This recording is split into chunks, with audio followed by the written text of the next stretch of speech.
Il y a à peu près 5 ans, alors que j'étais à la mosquée, je suivais quelques travaux à la mosquée, une personne est entrée à la mosquée, pleine de haine, en cachant bien sûr cette haine-là, et elle a profité du comportement que doit avoir d'ailleurs tout musulman, et qu'a en général, qu'ont les musulmans de manière générale, on ne parle pas d'exception, à user, à profiter de ce comportement d'hospitalité, de bienveillance, de paix, ici pour déverser sa haine.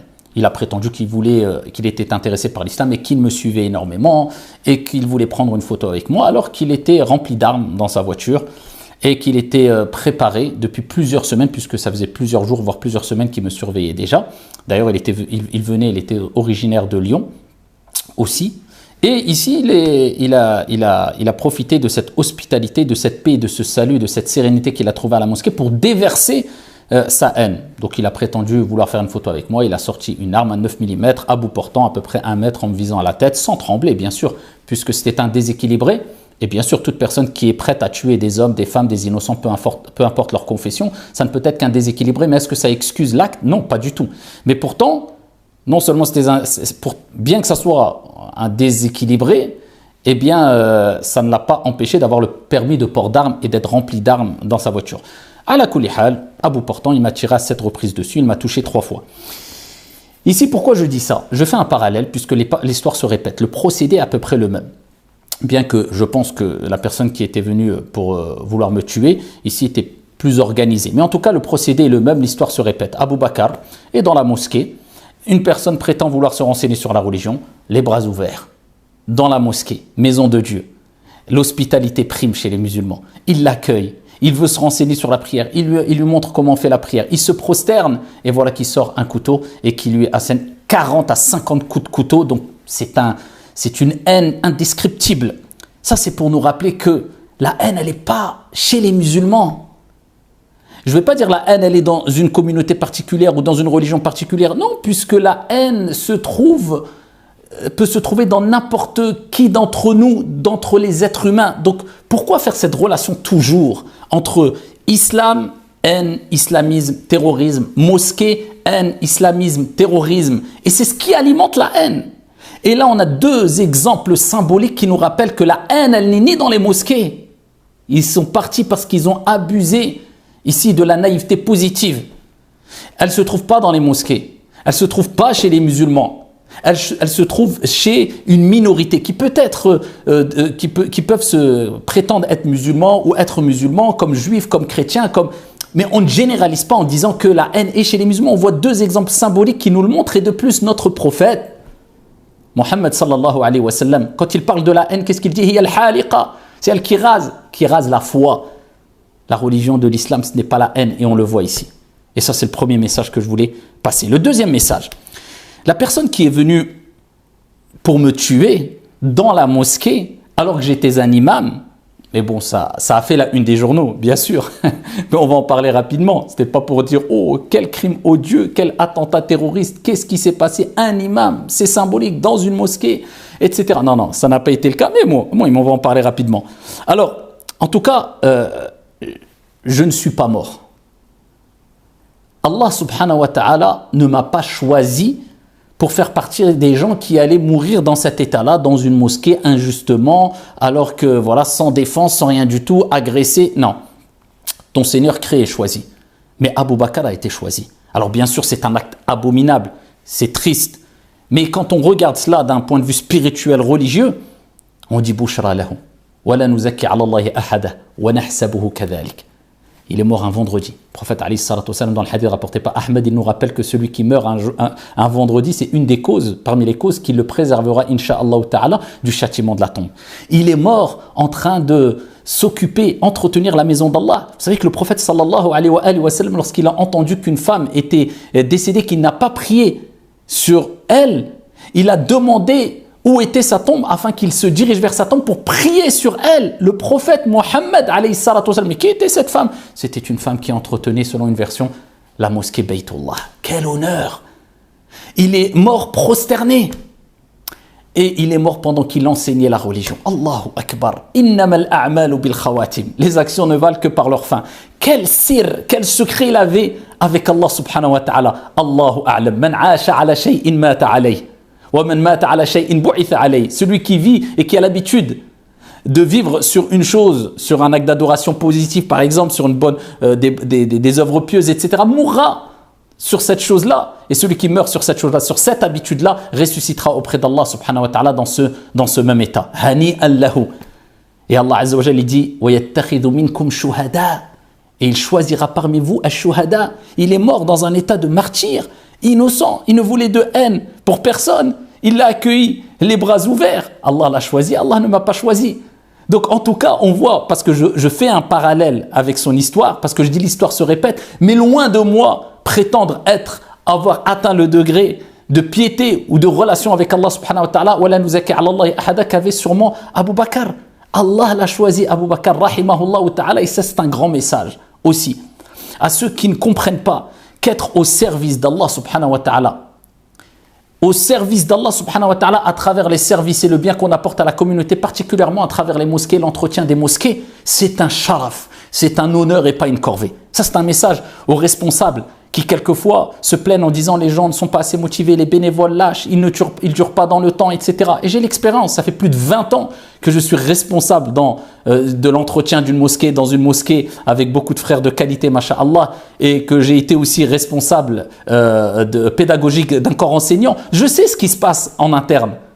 Mais il faut comprendre une chose, quand quelqu'un ne veut pas être au service de la communauté pour satisfaire Allah subhanahu wa ta'ala dans une mosquée, ce n'est pas lui qui ne veut pas, mais Allah choisit.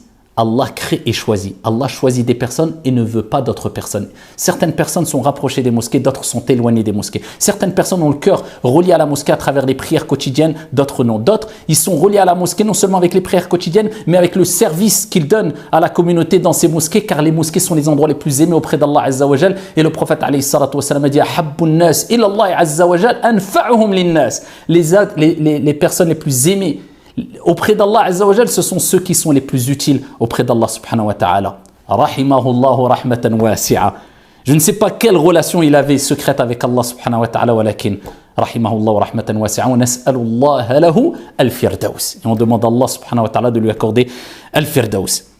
La troisième des choses, c'est que j'entends le désarroi de beaucoup de musulmans à travers ce qui m'est arrivé à l'époque, puisqu'il y a eu quelque part un certain silence assourdissant, exaspérant quelquefois, venant d'ici et là. Je ne rentre pas dans les détails, je ne veux pas mettre en avant ma propre personne, mais prenez l'habitude de ne pas attendre la reconnaissance des gens, ou qu'on compatisse avec vous forcément sur les plateaux TV. Vous allez gagner quoi à cela? Alors, je ne généralise pas. Je ne dis pas que personne ne compatit avec la communauté musulmane, que tous les journalistes en ont rien à faire, etc. Mais, une grande majorité, on l'a très bien vu. On le sait, on appelle un chat et on ne va pas se voiler la face. Ils en ont strictement rien à cirer, pour rester poli. Strictement rien à faire. Je me souviens quand il m'est arrivé ce qui m'est arrivé, non seulement on n'a pas compati avec moi, et d'ailleurs vous avez vu, j'en ai à peine parlé, mais en tout cas, non seulement on n'a pas compati avec moi, mais on m'a même fait passer pour je ne sais qui. Oh, c'était l'imam qui avait dit ça, presque au bien fait pour lui, alors que j'étais encore sur mon lit d'hôpital et j'avais encore 3 balles dans le corps qu'on ne m'avait pas retiré. Rien à faire. Donc on voit que beaucoup ne respectent pas, je ne généralise pas encore. Beaucoup n'ont plus ce respect, n'ont plus cette compassion, ils en ont rien à faire. Mais pourquoi ? Il ne faut pas jouer les victimes et pleurer et continuer à mendier quelque part une forme de respect de certains, encore une fois je ne généralise pas, ou de compassion. Non, le respect se gagne. Le respect se gagne. Et quand tu apprendras à te respecter toi-même à travers ta relation saine et ta compréhension saine de la religion et ta relation saine envers ton Seigneur, tu pourras enseigner le respect et respecter les gens. Et à ce moment-là, tu seras respecté. Mais on a brûlé les étapes, qu'on le veuille ou non. On a vraiment une déficience quant à notre relation les uns envers les autres, même au sein de la communauté. On voit très bien qu'il y a beaucoup d'irrespect entre nous, les musulmans. Des musulmans qui insultent les autres musulmans, des musulmans qui insultent même les savants, les porteurs de foi, les porteurs Enfin, porteurs de foi, tous les musulmans sont porteurs de foi. Les porteurs de science islamique, non pas parce qu'il s'appelle Mohammed et Karim, mais au moins respecte-le parce qu'il transmet la religion. C'est un savant, c'est un prêcheur, c'est un imam. Eh bien, on voit maintenant même des faussaires, certains qui sont dans la perversité, insulter les imams et les gens les applaudissent. Après, on veut qu'on nous respecte, ou des gens qui ne font pas partie de la communauté musulmane nous respectent, ou on s'étonne, plutôt pour être précis, que certains ne faisant pas partie de la communauté musulmane ne nous respectent pas. Mais subhanallah, inna Allah la yughayyiru ma biqawmin hatta yughayyiru ma bi anfusihim. Allah ne change pas l'état d'un peuple tant que le peuple ne change pas son propre état. Regardez la relation qu'il y a entre nous. Alors attention, je ne dis pas qu'il ne faut pas condamner s'il y a un acte blâmable qui est accompli même par un porteur de science, un imam ou un prêcheur. Il faut le condamner parce que les imams et les prêcheurs doivent être des références. Ils ne sont pas infaillibles. On ne cherche pas leurs défauts de jour comme de nuit, mais ils doivent être des références, ils doivent être plus exemplaires que les autres normalement et porter une certaine muru'a et une certaine haïba, charisme qu'ils doivent maintenir parce que ça va influencer quant à la relation qu'ils auront avec les fidèles et avec les gens et avec les élèves, etc. Donc quand il y a un mal, il faut le condamner, mais de généraliser. Et de voir maintenant l'irrespect. Alors je me rappelle à une époque quand on voyait des religieux ou des tablirs là qui sortaient fisabilillah, qui venaient dans les quartiers, on avait honte, on baissait la tête, on voyait un imam, pour nous c'était. Et maintenant, même tu vois l'influenceur et le gamer qui parle d'un imam comme si c'était je ne sais quoi. Et après on dit ouais, il nous respecte pas. Mais on récolte ce qu'on a semé. Il est temps de se réveiller. Omar ibn al-Khattab radiyallahu anhu warda, il était dans la mosquée pendant la prière de l'Fajr, et il a été tué, poignardé ici par Abu Lu'lu' al-Majusi. Et quand il a été poignardé pendant sa prière, qu'est-ce qu'il a demandé, Omar ibn al-Khattab? Qui est-ce qui m'a tué? Allah. Pourquoi? Il voulait savoir si c'était un musulman ou pas. Il avait peur que cet acte-là vienne d'un musulman. Il craignait qu'il aurait pu être une fitna si c'était le cas, si c'était un musulman, qu'il n'aurait pas bien géré les choses. Il craignait que le mal vienne de l'intérieur. Et la plus grosse fitna, le plus grand mal, c'est quand il vient de l'intérieur. C'est de la gangrène qui gangrène de l'intérieur et qui fait très mal. Et quand il a su que ce n'était pas un musulman, il a été apaisé.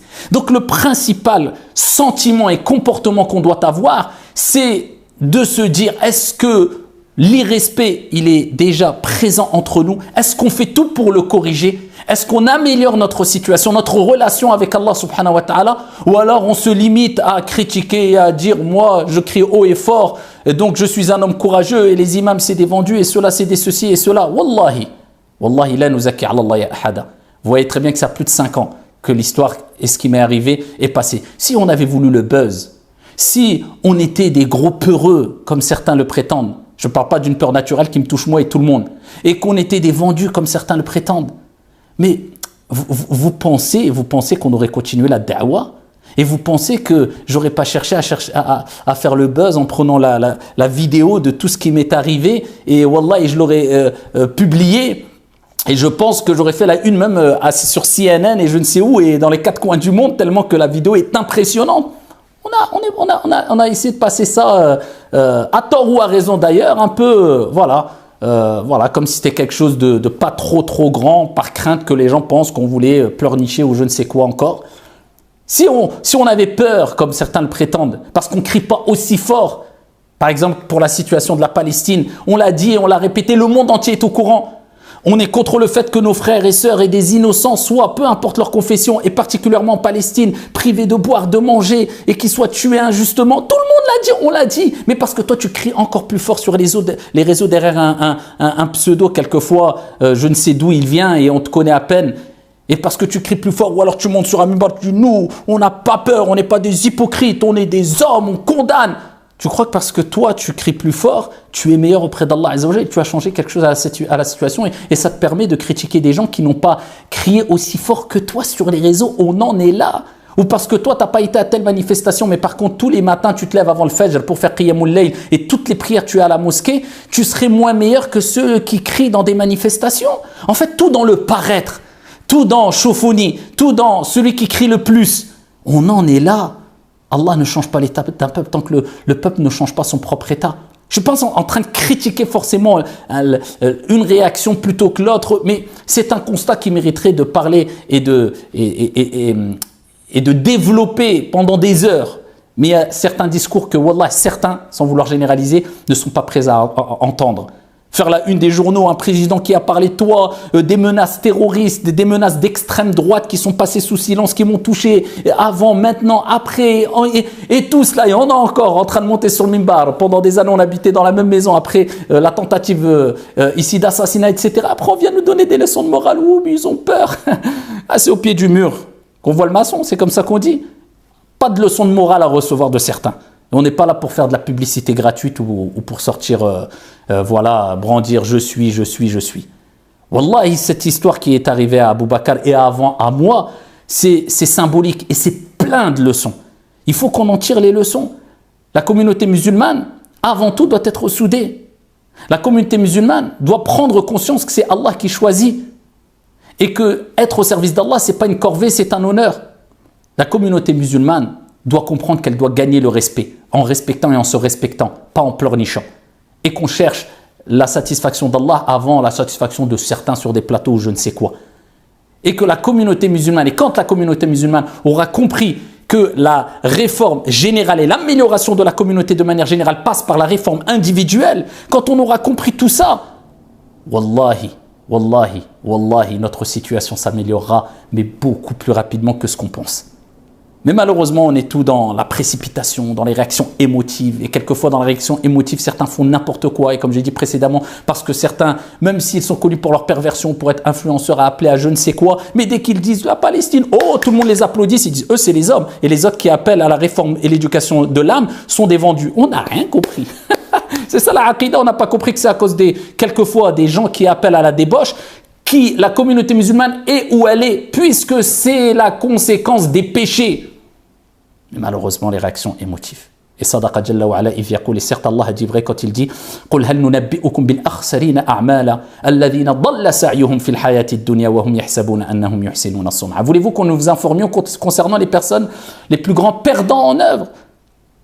Ce sont ceux dont les actions se sont égarées ici-bas, sont partis dans le vent alors qu'ils pensaient bien faire. Sache que chaque action, on te demandera deux choses au jour de la résurrection. Lima wa kaifa. Pourquoi et comment? Pourquoi tu l'as fait? Ton intention. Et comment est-ce qu'elle est conforme à tes passions, à tes réactions émotives? Tu attises peut-être plus la haine qu'autre chose, ou bien à l'héritage prophétique. Qu'Allah subhanahu wa ta'ala nous préserve, qu'Allah subhanahu wa ta'ala vous préserve, qu'Allah tabaraka wa ta'ala accorde les plus hauts degrés du paradis à notre frère Abu Bakr, rahimahullahu rahmatan wasi'a, qu'Allah azza wa jal apaise la douleur et la tristesse de sa famille, qu'Allah subhanahu wa ta'ala nous réunisse avec lui et le prophète Mohammed alayhi afdalus salatu wa askat taslim dans son vaste paradis, qu'Allah nous préserve de la haine, d'agir avec haine et du mal des haineux. Amin, wallahu a'lam, walhamdulillah.